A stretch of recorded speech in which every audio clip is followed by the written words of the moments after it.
Welcome to Liberation Day. I know you don't want to be here, but we don't have a choice. See, as of now, you start paying more for everything. As much as people want to say that tariffs are good and this and that, really, then why didn't we have tariffs before? Why are we even negotiating tariffs? And why not just slap on the tariff and they're so great they'll make us wealthy again? Because that's not the way tariffs work. I'm tired of explaining this. So is everyone else who seems to be kind of hard headed. It's not that simple. When a company imports something from X country, they pay a tax on that, and then that tax gets passed on to you. See how easy that was? Now, this is, I think, what was a second extension. Basically, the tariffs now kick in for just about everybody except Mexico, which was another taco situation. Mexico got another extension, one more, and they're basically 1 year that we're going into this already from Liberation Day.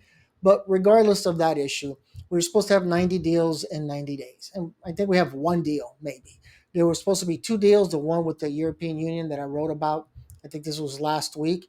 The reality is there's no deal. There's an agreement to get into a deal. There's a temporary tariff, but it's not a closure. Again, these deals take years to prepare. And besides that, the European Union needs 27 more people to jump in and say, hey, we agree with this. This is a great idea. And guess what? Those that are part of the European Union, not all are going to be on board. So, besides that, that deal made no sense because the average import tax that we're paying, tariff, was less than 3%, just depending what the product was. And now it's 15%. So you're basically paying 13% more for everything. So that's not a deal. That makes zero sense. And again, that's going to get passed down to us. So 90 deals in 90 days, one deal in 90 days, which is why I keep saying you got to stop believing the hype that they're pushing out there, which is more than plenty. Now, how does this affect you? You have to be careful moving forward. I just posted a video regarding AI, and Microsoft published a list of jobs that they consider are a threat at AI. I disagree with that. You can watch that video just to confirm. But there is no doubt that AI is going to affect some companies. For example, I work for a company that's very techy, let's say, and I can see the impact that it's having already.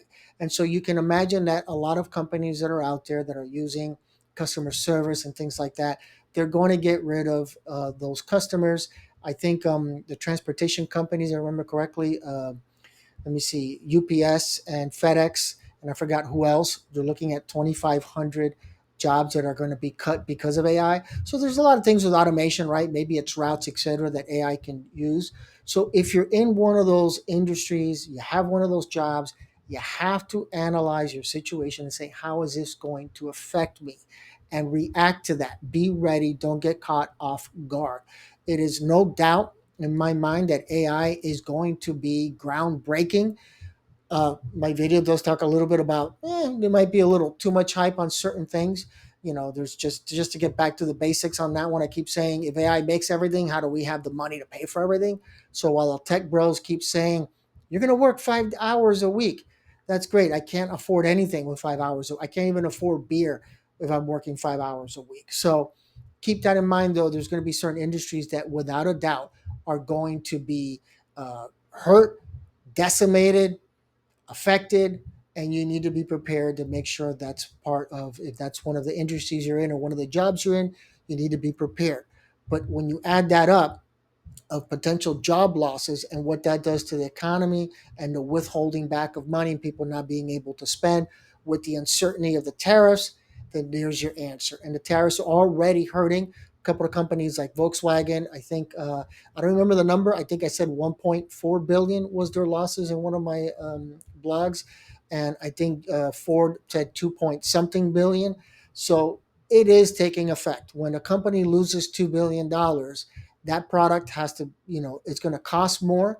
So they're going to sell it to you at a higher price. And then the question is, can you afford to pay more for it? And assuming you do, whatever that number is, if you're paying more for that, then you have to make more income to break even. And that's the problem. That's the simple math when it comes to the EU tariffs. If things on average go up about 13%, you need to make 13% more for those products that you're buying from over there. That's it. It's just that simple. And so these tariffs are just passing the buck to us, the tax at the end of the day. There's plenty of studies there that show you how many thousands of dollars more it's going to cost per family. But that's the point of my message. Be prepared. These tariffs are starting as of today. Yesterday, last night, midnight, that was it. No more. Liberation Day starts officially again for the third time, I think. But you have to be prepared. And so if all of a sudden the prices are creeping up, which they will, 1 month, 2 months, 3 months down the road, you'll definitely be seeing it in your grocery bill and everything else.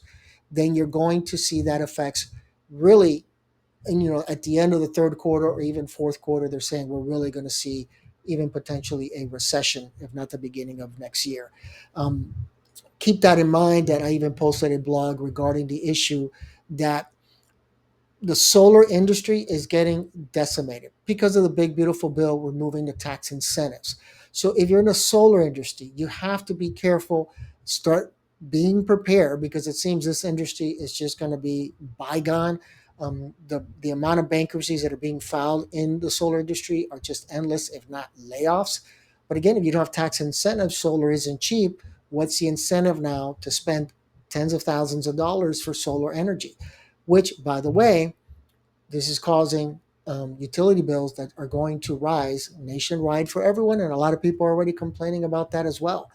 If you're in the Northeast, it gets worse because Trump, first I posted about Trump had a bromance with Bolsonaro, the former president of Brazil, who's being prosecuted for an insurrection. He hit Brazil with a 25% tariff. Why a U.S. president is getting involved in the legal prosecution of citizens of Brazil, beyond me, right? Other than authoritarian type behavior. But the problem is now that Canada has jumped into the issue of Palestine, guess what? Trump said he thinks he can't do business with Canada, so we're going to go back again to another tariff. Well, besides lumber and all the other stuff that comes in from Canada, guess what? They supply a lot of power to the northeastern states, and their bills are going to go up too. So unfortunately, this is the snowball effect I keep talking about. That's why I keep saying you have to be fiscally conservative at this point. You have to hold on to your money and be careful what you spend it on. I've used me as an example all these times. I said I was going to get an RV port, like a carport for my RV. And I said, nah, now's not the time to drop 10G on that. If I was to get hit with the tariffs, that could be another 25% on top of that. So no, I'm not going to pay now 12, 13, $14,000 for something the other day. It was $10,000. Doesn't make any sense. You know what? My RV, I bought a cheap cover for, and we'll see what happens in the future. But it's those little things that you can also, debt can just sneak up on you, and you have to be careful about. Okay. Any questions or comments? Feel free to post them in the comment section below. Stay informed. One thing, because I know people keep attacking me on social media. Um, I've always said, don't bother. If your issue is political, then don't worry about what the news is saying. Forget Fox, forget CNN. Just go straight to the global financial firms, or certain economic firms that are not necessarily tied into a bank, let's say like JP Morgan Chase, but an independent economic firm, investor firms. What are they saying?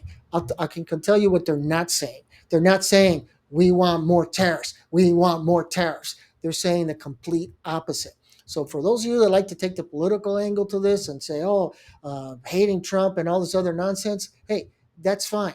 But last time I checked, financial firms could care less about the politics. They care about the data. And their data is what their data says. You cannot manipulate that data, just like you're never going to convince anybody that a tariff is not a tax. It is a tax to the company that imports it, and ultimately they pass that tax to you. It's that simple. All right? Take care of yourselves and be financially prepared.